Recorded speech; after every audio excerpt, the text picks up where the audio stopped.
This is Discern Realities, a Dungeon World podcast. My name is Jason. My name is David.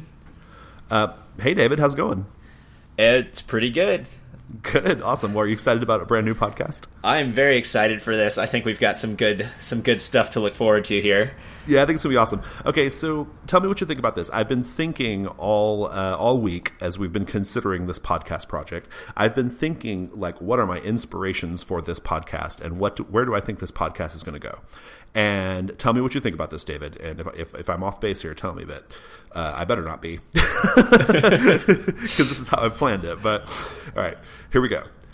When I was in middle school and high school, right, I was a voracious reader of Dragon Magazine. Okay, Dragon Magazine, I know you're a youngin', so you won't know this, but Dragon Magazine was a magazine that was published monthly, and it was focused mostly on Dungeons and Dragons. It was supplemental material for Dungeons and Dragons. For a long time, it was owned by TSR, who was the publisher of Dungeons and Dragons. And so all the material that came out of Dragon Magazine was like canon and official, right? Like it was official D&D stuff. But what it did that I thought was pretty cool, it did a few things.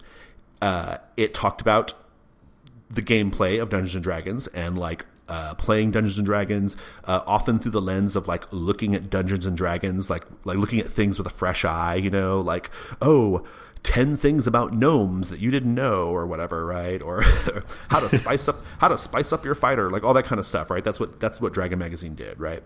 And I love that because it just kind of really expanded my understanding of the system and the setting. It had little comic strips, so it had like serialized comics, which were pretty cool. It had lots of original content, monsters and magic items and things like that. And it also had like letters to the editor, like that where people talked about their games and the editors kind of responded or whatever. It was that sort of thing, right? It was just a very it had lots of different sections, but it was all just about like celebrating Dungeons and Dragons and adding to Dungeons and Dragons, right? So I was thinking, tell me what you think about this. I was thinking that we could do something similar for Dungeon World, but in the audio magazine format. How does that sound? I love it. I think it sounds like a great idea. And to emulate this, what was it called? Dragon Magazine? Dragon Magazine, yes. Not to be confused with Dungeon Magazine, which was also a thing. You see what they did there? They had Dragon Magazine and Dungeon Magazine, yeah. Dragon Magazine sounds great. I love the idea of celebrating Dungeon World. I feel like I could do that at least once a week. There's a move in Dungeon World called Discern Realities. It's the move where they look at the environment and they kind of like perceive things. They try to see what's going on. They try to find out if there's any dangers they haven't noticed, if there are any treasures they haven't overlooked, and that sort of thing, right? So I thought we would divide the segments up by the questions on the Discern Realities list, and that's our little gimmick. I hope the listeners like it. We'll see. It might take us a few episodes to master it. What are your thoughts on that? I think it sounds like a great idea. Wish I thought awesome, of it. Cool. Wish I thought of it myself. I love this like artificial conversation we're having right now, where we pretend to be planning the show right now at the start of the show that we're recording. Right. It's great. Right. Okay, let's go to the first segment. All right, so our first segment is called What Happened Here Recently. In this segment, we will be discussing a game that one of us or both of us have recently played in, and or something that happened in a game that we recently played in, and that we want to reflect on. Our good friend Dan, who's on our Big Brother podcast, the Gauntlet podcast, he's going to love this because he's a huge fan of podcasts where they just talk about the stories in their games. So I know. I'm so excited that he's not going to just skip over this. I know, yeah, he next usually 10 edits minutes. the stuff out on the Big Brother podcast. He totally edits the stuff. We're going to do it. We're opening the show with it, goddammit. All right, so David, I gather you have a story you want to share. I do. So I was playing in a game recently. I was GMing the game. And we opened up the scene. My player characters are in this big caravan where they're in a desert, and they're traveling deeper and deeper into the desert. And I'm asking them, why are you traveling deeper in the desert? And then suddenly, in the middle of all the great shellbacks that were caravanning that way, a great worm appears out of the sand. Like a dune type worm, like dune or sandworm type thing? Yeah, it's like a sandworm. Okay. I think I describe it as like devouring one of the shellbacks. Like it just pops up out of the sand and just swallows it whole. What is a shellback? What is that? Shellback, I basically just made it up as like a giant turtle. Giant tortoise. Like a caravan turtle. Yeah, it's a caravan tortoise that's going to pull and carry all their junk for them. Oh, that's pretty cool. I like that. Yeah, that's good. All right. Well, okay. All right. So keep going. What was the thing you want? Like, what happened that was so interesting here? So, what immediately began to happen is my player characters decided they're gonna charge this thing. They're fresh, smart move. Yeah, fresh level ones, just rushing in at it. And I honestly didn't make it that strong. I made it pretty weak. It was just more big than anything. Yeah, sure. But they just started rolling. Figuring out how to kill it is the trick there, right? Yeah. They just started rolling 6s and 6s and 5s and 4s. And before too long, one of them is in its mouth, and it's slowly clamping down on it. So to clarify for any listeners who may not know what we're talking about here, if they have never played Dungeon World, I guess, whenever you roll 2d6 plus your modifier, and whenever you get a 6 or lower, that is, it's not necessarily a failed action, but it often is. But what it is, more importantly, is it allows the GM to make what are called hard moves on the players, and these can kind of snowball and escalate. So basically, the more 6s or lowers you roll, just the worse the situation's becoming, right? You start adding harder and harder complications. Yes. Also, in case you don't know what a role-playing game is, or what a D6 is. Or a D6 is. It's a 6-sided die. Yes, right. It's a 6-sided die. We could go back. Yeah, we should do. Yeah, we should. You'll be fine. You'll be fine. It'll be a 4-hour-long podcast. No big deal. You'll catch up. Anyways, so it's escalating very, very poorly for the player characters. Okay. And what ultimately ends up happening is I decided that this was the end of one of my characters, just right out of the gate. Oh, huh. So he rolled last breath. Okay. He got a 6 to 9. And he was a ranger. Or a 7 to 9. 7 to 9, sorry, yeah. 7 to 9. He was a ranger, and I had him describe the Black Gate for me. Right. And he was basically like the son of a fisherman who decided he didn't want to be a fisherman and had run away. And so his Black Gate was he was at the ocean, and and a boat was coming in, and there was like a weird fish person on the boat that was like beckoning him forward. Okay, yeah. For the choice that he had to make, I said that he could give up his wolf because that's what the strange fish creature really wanted, was his wolf from him, which was his animal companion, or he could go with him through the Black Gate. Right, yeah, and thereby his character's dead. Right. Yeah, and I was very proud of him because this is only the 3rd or 4th time he's role played in his life. And you killed his character straight away. Awesome. Yeah, but I'm very proud of him because he thought that it wouldn't be appropriate that his character would give up the dog that he loved, and so he decided to go through the Black Gate. Okay, this is cool. There's a lot to unpack here. I like this. It's a good story. I think there's probably a conversation to be had about like how appropriate is it to send to force a character to go to the Black Gate in the first scene, but we'll talk about that. I have different thoughts on it. I think we should probably talk about what Last Breath is. So Last Breath is a move that gets triggered once characters hit 0 hit points, right? And it can also be triggered. I don't know if this is a house rule or not, but I sometimes have custom moves in my games where the failure result is you go straight to Last Breath, especially if it's something that's very fictionally appropriate for that to be the case, right? Like if the custom move involves you like just taking like a huge risk where like the only outcome for failure is you're going to get eviscerated, right? I might go to an automatic Last Breath at that point on a failure. But anyway, we should read the move. The move says, when you're dying, you catch a glimpse of what lies beyond the black gates of Death's kingdom. And then in parentheses, it says the GM will describe it. We'll talk about that. Then you roll. You don't roll any modifier. You just straight up roll. On a 10 plus, you've cheated death and you're in a bad spot, but you're still alive. I love this about Dungeon World. This is such a cool thing about Dungeon World because just because your character hits 0 hit points and their character might die, there's still a chance they come back, right? And that's pretty awesome. On a 7 to 9, death will offer you a bargain, and this is what you did for your player, right? Yeah. Take it and stabilize or refuse and pass beyond the black gates into whatever fate awaits you. And that's what your guy chose to do. On a miss, your fate is sealed. You get no choice at all. Death just takes you, and that's it. You're marked as Death's own, and you'll cross the threshold soon. The GM will tell you when. There's a lot to unpack here because we house rule the shit out of Last Breath. You and I and the Gauntlet Dungeon World diaspora, as it were. We house rule the shit out of it in the following ways. Like you said, we let the players actually describe their black gate. The GM doesn't do it. We let the players like put their own unique character-centric spin on it. And then we kind of let the players also decide when they're going to pass beyond the black gate if they fail, right? I usually let the players say, okay, you're marked for death. At a certain point, you need to your character's going to have to basically be dead by the end of this scene, end of this session, whatever, right? But I kind of give the players the option of kind of controlling that.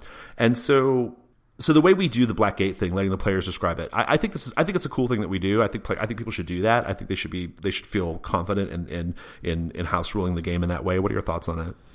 Yeah, I think it's fine. I think the base game gives enough direction on how to write moves that tweaking subtly the existing moves, moves, especially just for fictional purposes.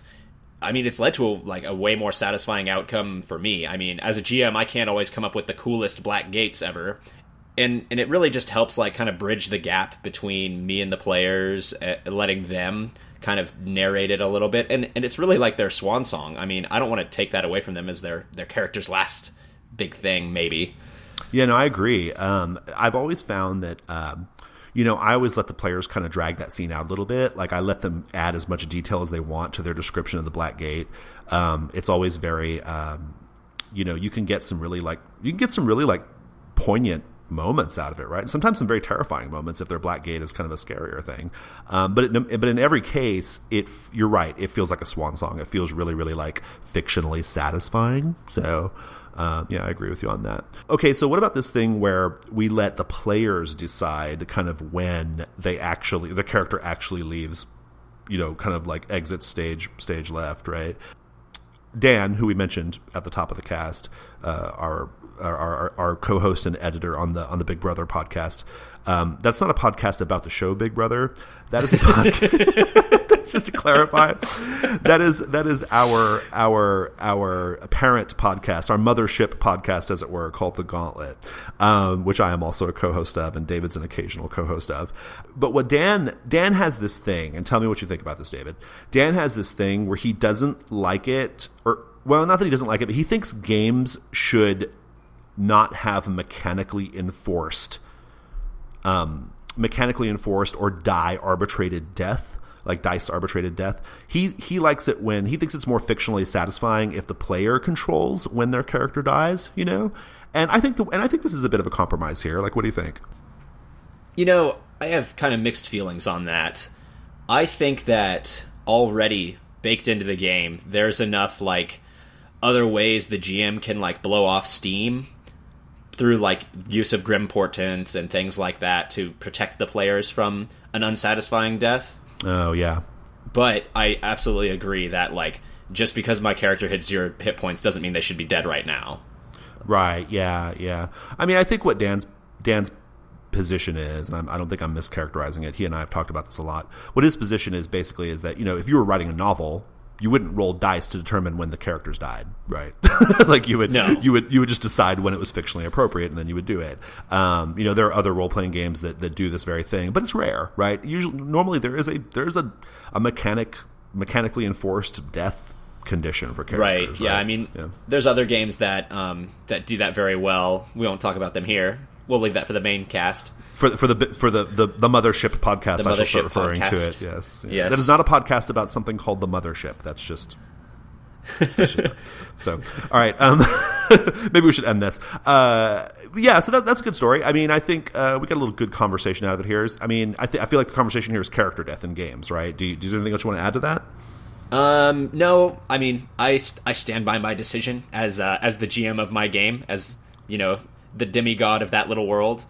Decided that this is the time when I'm pushing on this. Yeah. Yeah. Oh, let's talk about that, right? I mean, look, I think one of the things that the OSR does. I don't know how familiar you are with the OSR gaming movement. It's like old school Dungeons and Dragons, essentially. One of the things that they do is the GMs play behind a screen and they roll all the damage dice and stuff, right? But they don't reveal their dice. And I know for a fact that one of the things they do is they fudge it, right? They fudge it for sake of not. So that characters don't die at inappropriate moments in the fiction, I've been there. I've done that. Yeah. It wasn't great. Yeah, I think you should just let it go. I mean, that's my feeling on it. If it makes sense in the fiction that the creature would tear the fuck out of you and do some damage to you, and that forces you to 0 in the first scene, I mean, so be it, I guess. I mean, I would have probably I mean, I don't know what the extent of all the failed rolls and stuff. I don't know what the extent of the escalation was, in your game. I don't think I've ever had a character die in the first scene, but I've definitely had characters die early, though, for sure. So I'm behind you. I mean, I support you on that, I think, for the most part. Yeah. I mean, it was very fictionally satisfying, and it really did a good job of setting the tone and let my players know, like, this is a lethal universe, Yeah. Well, and character creation's fast, right? So yeah, that's the other great thing about it is like we had a really sad moment where the guy gets swallowed by the creature, and then the wolf like stands back up and like goes over to his body and is like licking it, and then it was real sad. And then we needed like 10 minutes to like chill out, and so he made his character at that time. That's perfect. Okay, well, that's a good place to end. Let's go to the next segment. Our next segment is called What Should I Be on the Lookout For? This is where we will discuss brand new content and the huge community of content creators for Dungeon World. I love Dungeon World because it has a lot of like content creators out there, because the authors of the game, Sage and Adam, they just let people use a Creative Commons license to create whatever they want for the game, and there's a lot of great stuff out there. So this is the segment where we're going to highlight some of that stuff. I'd like to go first, if that's okay. So I think we should be on the lookout for the Patreon,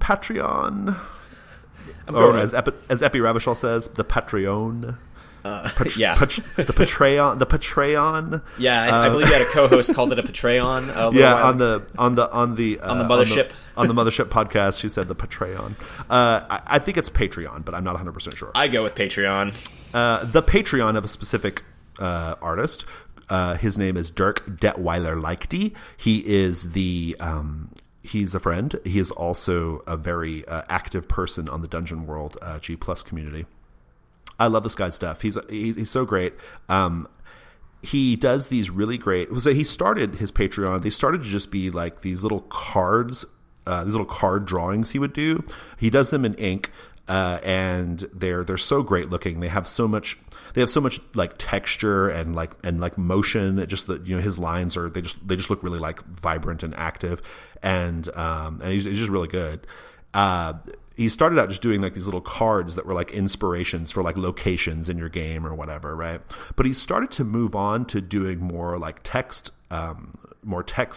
content as well. So his most recent one included a collaboration between myself and him, which was a dungeon starter that I did called the Oubliette of the Three Wicked Kings, plus his drawings. And then that was part of a larger Patreon release that was about that had like custom moves and images and stuff for this like cave adventure. Really, really neat stuff. He's a great artist, super cool guy. He's an internet friend, to be honest, but we've played games together online, and he's pretty awesome.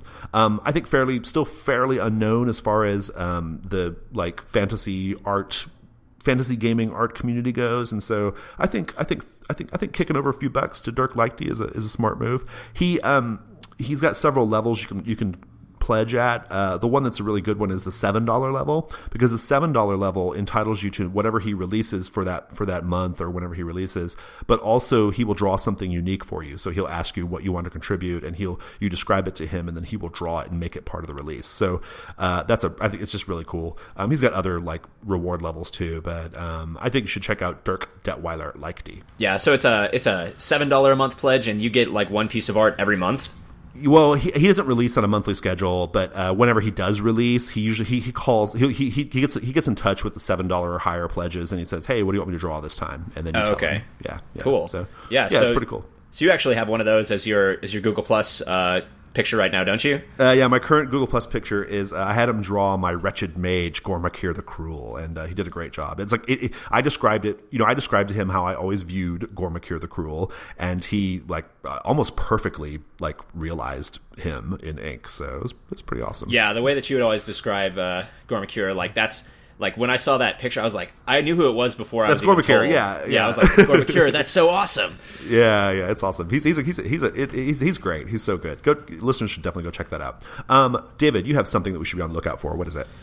So what I think we should be on the lookout for is Ray Otis, who has actually done the artwork for our our podcast here. If you yes, yeah, the Discern Realities the little image that we were using, yeah. Yeah, I love what he did with that. It looks great. Thank you, Ray. Yeah, thanks. Yeah, Ray. Yeah.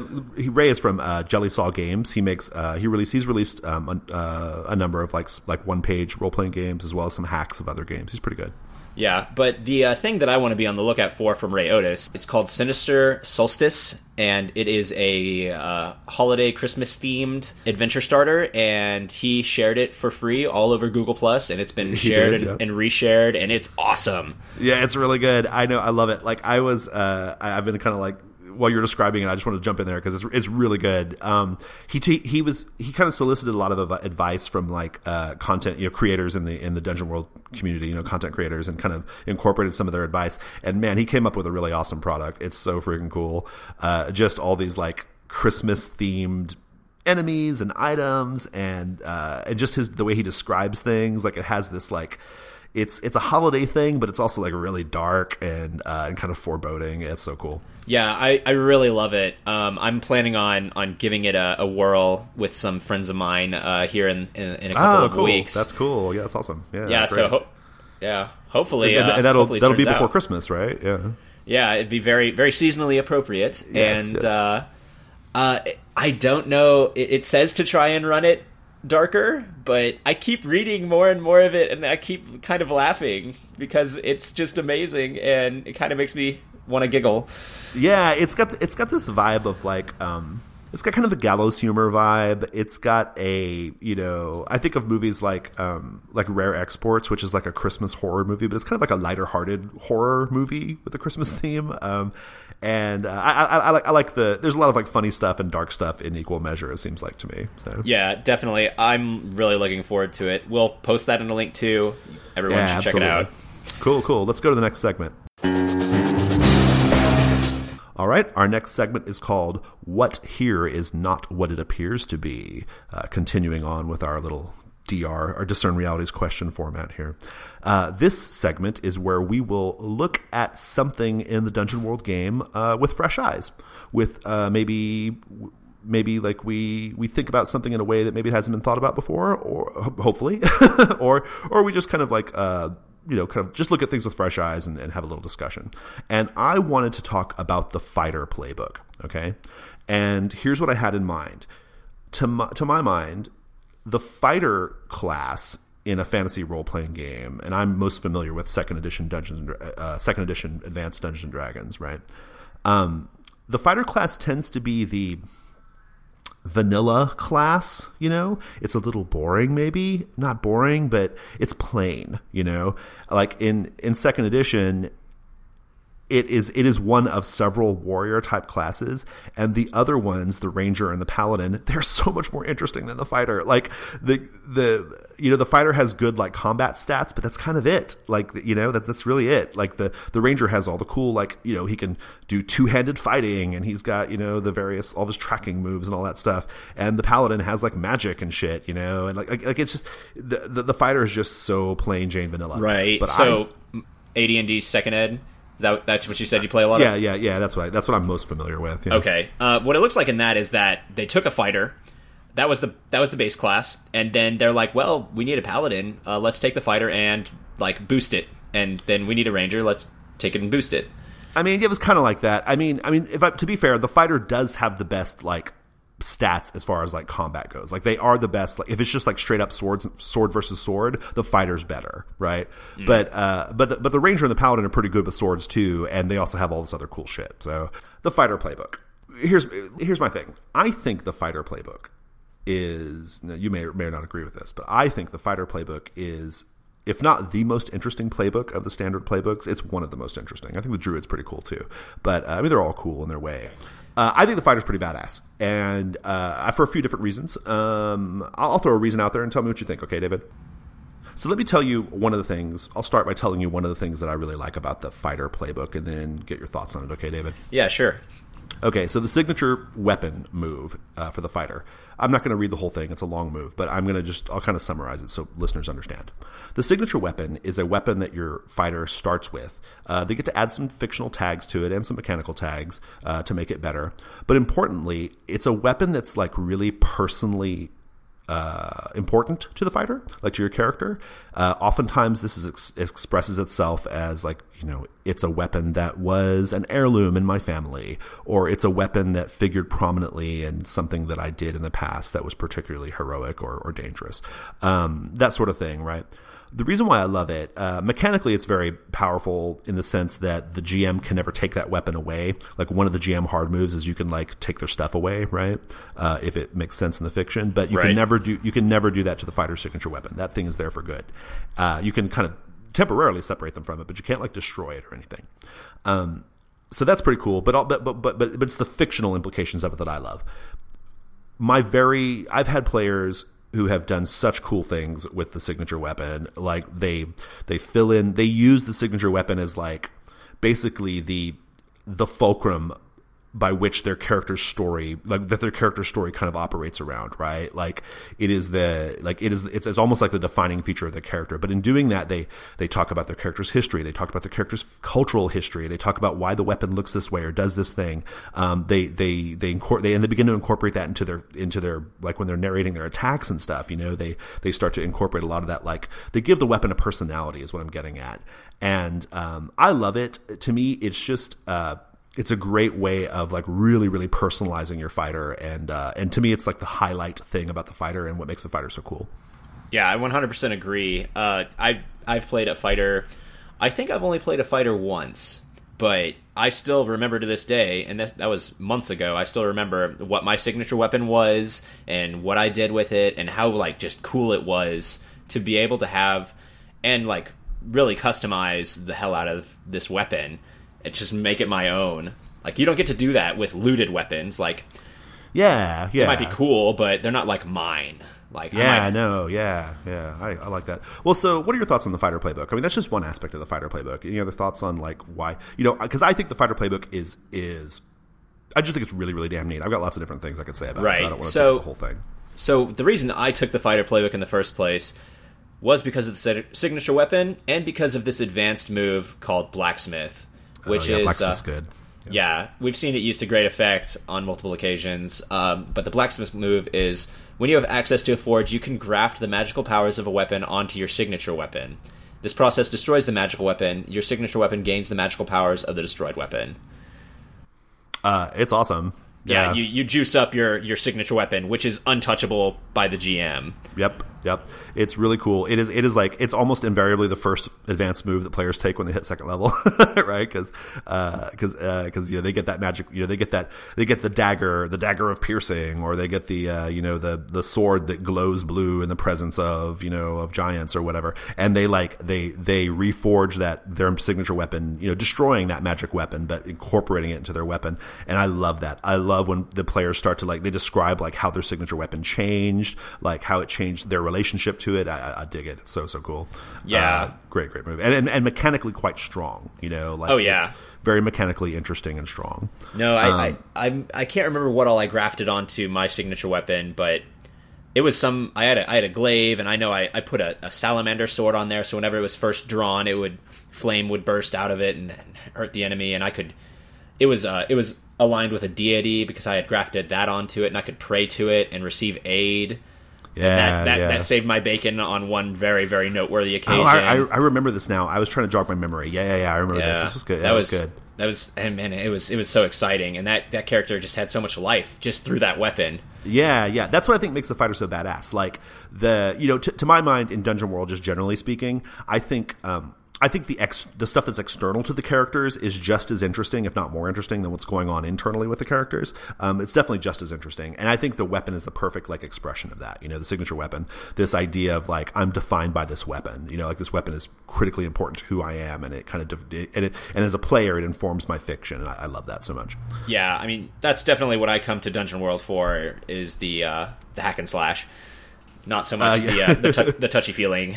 Yeah. I mean, I think there's room for both, I guess. But like, I personally think Dungeon World, this is another topic, but I think Dungeon World works better in an adventurous dungeon crawling mode than it does like interpersonal conflict. But yeah, sure, other games do that better, and I'll play other games for that. But anyways, Fighter Playbook.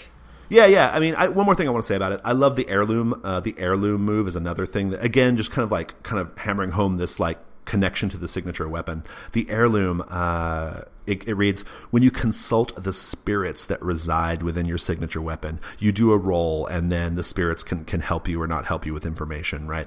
I love that so much. It really reinforces this idea that the weapon is definitive for your character, and it's important to their backstory, it's important to their culture, it's important to their family.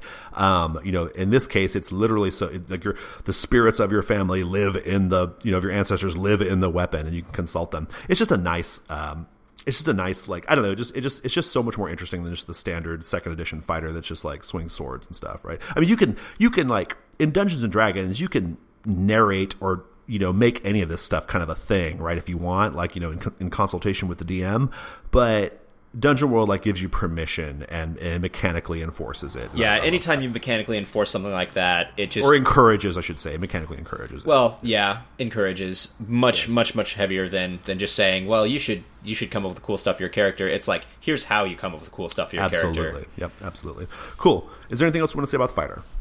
I don't think so. I think that's enough. All right, cool. Well, let's move on to the next segment then. Our next segment is What Here is Useful or Valuable to Me. In this segment, this is where we offer up some original content a la Dragon Magazine, going back to my mission statement earlier. Yeah. What sweet loot did we find today? Indeed, yeah. This is where we offer up some original content. I think in future episodes, this is something we'll probably get from the Gauntlet community. But for now, it's just going to be something you and I are offering up. Do yours first. All right, I will. Before that, I want to say I would love if the community were posting up things that they wanted us to talk about. That'd be badass. They're sweet items, or they're sweet NPC, custom or moves, what have you. Monsters. Yeah. We'd love to share those kinds of things. But mine today is it's from a little set of items that I made up. The set was called the Carnival of the Damned. I remember it. Yeah, they were all supposed to be like if your characters were encountering a creepy empty carnival, what kind of things might they find there? And it had kind of it had like a Seven Deadly Sins vibe to it, right? Yeah, I made seven items, and all of them were supposed to have one of the attributes of the Seven Deadly Sins. Got it. All right, well, so what's the item? So the first one, or the one that I'm going to talk about here, is the Purse of Empty Promise. Yeah, so the Purse of Empty Promise. This item would be the one that would correlate with greed. And basically, it was a very, very full, almost overstuffed purse. Just it has like 3 weight, and it's just that's a lot of coins. it's just considering coins have 0 weight. Well, I think per the rules is every 100 they have 1 weight, but we've never played it that way. But but it has it's just a loud jingling noise, and your character greedily runs up to it and opens it up, and is just dismayed to see that it is completely empty. But whenever you're carrying it around, it appears as if it's full. Oh, okay. So you might use this to like, if there was a thief in your midst or something like that, you might use this as a lure or a trap. Yeah, you might try and lure. You might try and bribe with it to your own risk. Okay. Or if you were ever very, if your characters were clever, I actually wrote this in with the rule of it. If it's ever disenchanted, it's full of 666 coins. Oh, good touch. That's good. Yeah, that's a good touch. That's a real good touch, actually, because then it gives that little risk-reward thing. It's like, well, do I want to get rid of this item in exchange for 666 coins? Yeah, that's good. Yeah, well, and if they don't know that about it, they'd have to think about that a little bit. So tell me about your item. Mine is the Ebony Cat. Okay, this is an item I've used. I use it constantly. I only have 5 ideas in Dungeon World, if I'm being honest. And this is the magic item I use in every. It shows up at some point. It's called the Ebony Cat. It was inspired by an old Dungeons and Dragons item called, or a collection of items called the Figurines of Wondrous Power. Now, those D&D items, they were little animal figurines, and you spoke a command word, and they changed into like the big version of the animals, and they had powers, and they did things, right? So it was like rams and lions and bulls and things like that. Mine's a cat. It's called the Ebony Cat. But instead of speaking a command word, you have to give a little speech about why the ebony cat is the most superb, flawless feline that ever lived, right? You have to give this like beautiful, loquacious speech about why the ebony cat is so awesome. And then the ebony cat appears, with blue flames in her, I don't know, eyes. And at that point, the ebony cat will follow your commands. It basically just kind of roams around and you can see through its eyes, right? It's kind of a way of like remote discern realities or whatever, right? But it does that. And but then when it's done, the ebony cat demands a payment. And if you don't give it the payment, then it will never respond to your calls again. And you'll just have a figurine of a black cat. And so the payments that it requires are things like, I want you to pick me up and pet me exactly 63 times, right? Or I want you to take 18 coins and throw them off the cliff one by one while I watch them fall to the bottom. Like they're these little just little time consuming tasks that the ebony cat sets you to. They're not usually very painful or anything. Like they're just like little obnoxious things that the cat wants you to do. The cat's very fun to role play. That's why I love the item, because it's a very, very like fun. You get to be like haughty and like kind of like snarky and mean spirited. So I love the ebony cat. I've played in several sessions where it's made an appearance. I know you have, yeah. And I love it every time, except for once when it was not being very giving and just demanding obnoxious payments. It demanded I think it demanded my eyeball. No. It demanded you had like a wolf or something, right? And it demanded the wolf's eyeball. That's what it was. What it was. Yeah. The ebony cat gets a little sassy sometimes. All right, cool. Well, those are our items. The Purse of Empty Promise and the Ebony Cat. Let's go to the next segment. Our next segment is called What is About to Happen? Now, this is a bit of a shift here. This is the segment where we are going to tell the ongoing story of a Dungeon World character. What is the name of our character? So, our character, unless he dies in the first session. He might. I'm feeling inspired, let's say. Yeah. His name is Ramshackle Crow. Ramshackle Crow. Okay, what's his class? He is a thief. A thief. I love a thief. Okay. So here's the plan, listeners. We're basically week to week, we're going to just have this little miniature AP. That's basically a one-on-one. I'm the GM, David's the player. If we have other hosts on, maybe we'll have them make a character and they can have a scene. We will make them make a character. Yeah, exactly. So we're going to do a little miniature AP, and that's kind of it. I like to kick off by having the players tell me about their character. So give me just the basics on Ramshackle Crow, his look and all that stuff. Sure. So he has a lithe body, shifty eyes, and a hooded head and dark clothing. Those are the official, from my playbook, circled things that I picked out. Things I want to add to that. I think he's a bit older. He's probably middle-aged, has a bit of a gray in his beard. And one more thing I want to note about him before we get rolling is I decided to write a custom alignment for him. Okay. You're springing this on me. I don't know what is this. Yeah. All right. Do tell.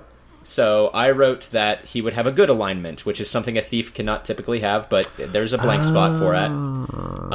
And his alignment statement is steal for the detriment of the wicked. Oh, I like that. That's good. So as good as a thief can be, in my opinion. I can work with that. Yeah, I can work with that. Okay.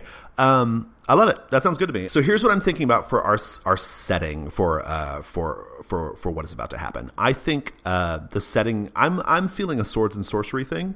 I think since it's just going to be a single character for the most part, I think a city setting, like a great walled city state, like you might find in Conan or Fafhrd and the Grey Mouser. This is going to be the city state of Alizar. Huge walls that surround the city, dense with people. It's probably set in different levels. So like the high, like there's probably certain districts, like the Temple District and the Merchant District and all that stuff. There are probably different like layers and levels, like physical levels to the city where you have to take up streets that go up a little higher to get to the fancier parts of town, that sort of thing, right? Yeah. And the poor people live like near the gates, right? Kind of classic, but I think that's good. I love a trope. So the great walled city-state of Alizar, I think we're going to start in the Temple of the Peerless Star. I'll spell that just for the peerless part for listeners so that they don't misunderstand me. Peerless is Peerless, the temple of the peerless star, a star without peer. Okay, I think this is a cult of people. Maybe not a cult, but they're a religion of people. They're now a religion of wicked people. Now that I've learned your alignment, now that you've sprung that alignment thing on me, they're a temple dedicated to the worship of their god, which they believe is this particularly bright star in the sky, the peerless star. I haven't thought of a name of the star yet, but maybe I will in future sessions. But for now, just know that it is a star without peer. It glows bright, right? I think you're there to steal something in particular. What are you there to steal? I think I'm there to steal the heart gemstone of their temple. They've recently have taken all kinds of donations to pay for it because it was once in the possession of dwarves, but they knew that it was their stone that they needed to worship. It was like an artifact related to their god in some way. That's what they're ascribing it to. I think it's just their wicked hearts wanting to be greedy and taking all these people's money. Well, let's talk about that. It's got to be more than just greed, right? I mean, next question. They're wicked. Let's say they're wicked. Let's say they have a reputation of being wicked. Tell me one thing that the cult does. I'm going to put you on the spot here. Tell me one thing that this cult does. And then again, they're not really a cult. They're an established order. It's the way I'm viewing it. Mm-hmm. But tell me one thing that they do, like a ritual that they perform or a rite that they perform that is just really, really like shocking or just, projects wickedness. I think that it's a little bit more mundane than maybe you might expect. But I come from a different city, and so it's really apparent to me. In this city, they have these rituals where they will walk up to people on the street and they will like grab them and shout out sins that are in their lives and then demand penance right then. And often that penance comes in the form of monetary contributions. So it's kind of like a moralistic like extortion, I guess. Yeah, it is. I'm feeling that. So you're here to steal this gem. Okay. Here's the setup. I think it's nighttime. I think it's a high holy day in the Temple of the Peerless Star. Okay, it's a super important day. I think they have like a dome that they can retract on the temple that gives them, that's kind of like near their altar, their main altar, and they can see like it's when the Peerless Star is brightest in the sky, right? And so they retract this dome and they see the star. They're all there. I think they wear like silvery white robes, and people of this religion from neighboring communities. Neighboring communities and other worshipers have all come to participate in this high rite, right? And they're all there. They're all in their silvery white robes, and they're going to be gathering, and they're going to be at this ritual that they're doing on this high holy day when the peerless star is brightest in the sky. They're going to be at it for at least an hour or so, right? I think that's your opening here. So tell me how you're going to approach like just getting into the temple. So is there like an obvious entrance? There's going to be like a main entrance that anybody can walk through, especially if they look like they're there on like religious business, right? Okay, is there like a side entrance as well? Go ahead and give me a discern realities. I feel like maybe you might be looking for something that's not super okay. Apparent, so would this have anything to do with the criminal enterprise? Because as a part of my being a human, I get +1 on DRs when it's when I'm spouting lore or discerning realities about a criminal enterprise. I think because you perceive them as like thugs and thuggery, I'll take it. Yeah. Okay, cool. Then I'll go ahead and roll. Oh wow. Oh, boxcars, nice. Yeah. All right, you're going to get 3 questions. I assume you don't have a -2 somehow. No, I don't. Okay. All right, so your result. What was your final result, though? Just out of curiosity. Let's see. 12 + 1, 13 plus. It's plus. What's it plus? Wisdom for wisdom plus 1 more. So 14. Come on, David. It's the name of the show. 14. Okay. All right. Okay. Cool. 14. That's awesome. Okay. So you get 3 questions. You're going to ask 3 questions from the list on discern realities. Ask away. Just ask them. Ask them in order. Just or you can kind of describe your character walking around or whatever. But ask me the questions at some point. Well, yeah. I think as I'm looking for a way in, what should I be on the lookout for? Okay, you should be on the lookout for the front entrance is like a grand ceremonial entrance. They do have a more like workaday entrance where they like, take in supplies and things like that. Okay. Yeah, getting closer to that like kind of workabout entrance, there might be porters or something like that. What here is not as it appears to be? Oh, that's a good question.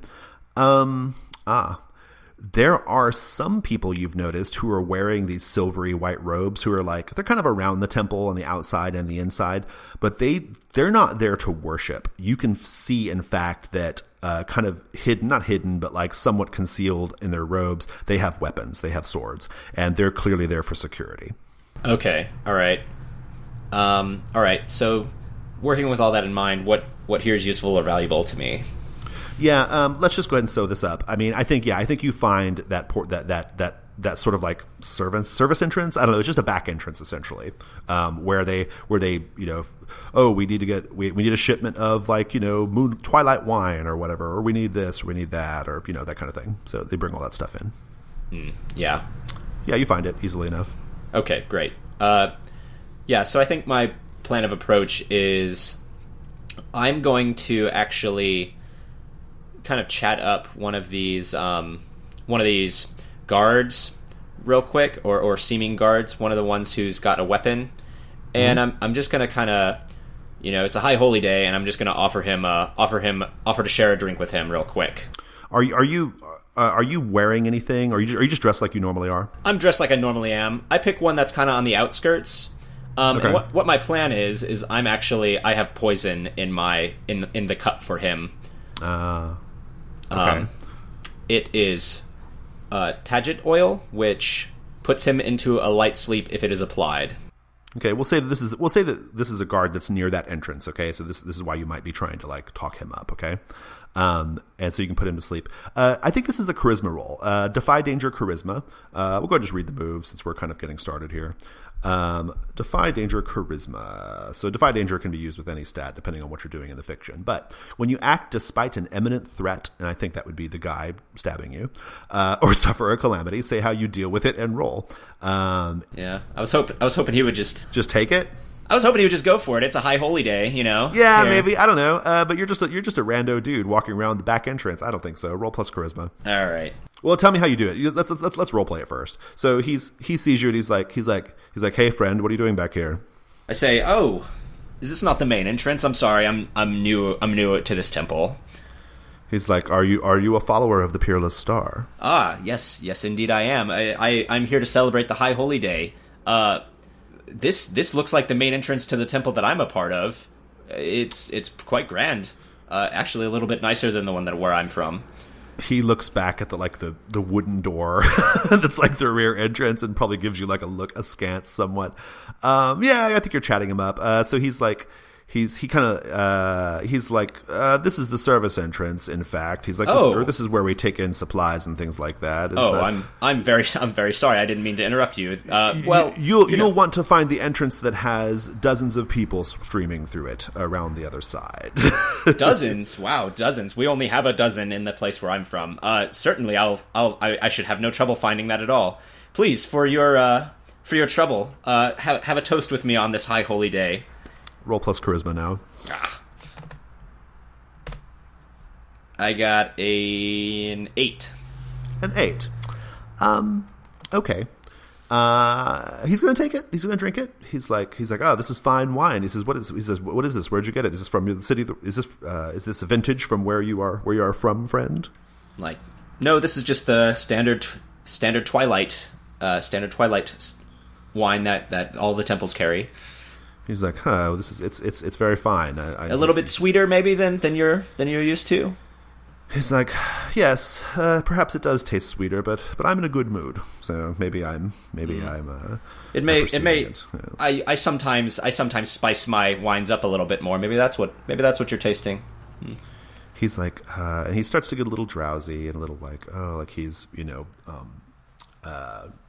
he just kind of like slumps down, and he eventually passes out. I think it's very dark in this alleyway. I think, or this sort of like back entrance, kind of like there's like an alley that kind of is adjacent to it, and there's no one around that you're aware of. There's you just see the bright light of the moon and the not quite as bright but quite bright light of the peerless star. And what your character doesn't realize, this is table knowledge, not in character knowledge. What your character doesn't realize is that there is a beggar. There's a beggar who's like kind of huddled up in some old rags, who is watching you as you slip through the rear entrance of the temple. And this beggar, he's watched all this go down. He's watched all this transpire. He's watching you slip into the temple, and he's I don't know what he's going to do, but you did not go in completely undetected. And I think that's where we'll end. Sounds good. Let's just close the show out. All right. Well, we always close the show out with the final question: who's really in control here? Which is our closing credits question. David, who's really in control here? So I think that's going to be our community, and our community is the Gauntlet.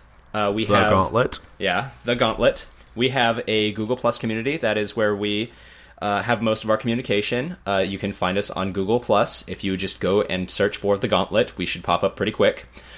We also have a second community that is called the Gauntlet Hangouts, and this is a community where we organize online games. We have tons and tons of games several times a week. We'd love to see you get on there and join some games. We're also on Twitter. Not just Dungeon World, worth pointing out. A lot of Dungeon World, but other games too. Lots of Dungeon World. Dungeon World at least once a week, generally. But lots and lots of games. And then we also have a Twitter. What's the Twitter? At Gauntlet RPG. At Gauntlet RPG. I don't tweet. I don't know. So, but Jason's, okay, very good. I just barely do. So yeah, Jason's on there. If you want to reach out to us on there, feel free. Yeah. The community is the best way, though. G Plus community, the Gauntlet. Go find us. That was a lot of fun, David. I think we did great. Yeah, I loved it. I can't wait for the next episode already. I'm excited. Awesome. Well, listeners, thanks for tuning in. Thanks for christening this thing with us, kicking it off. Have a great week.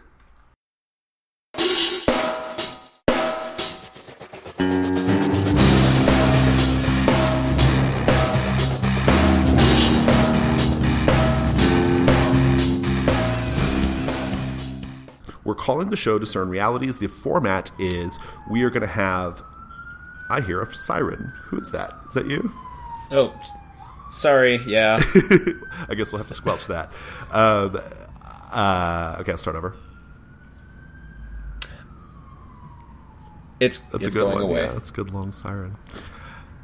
I don't know. Maybe we keep that in there. I don't know. A stinger, maybe. I don't know.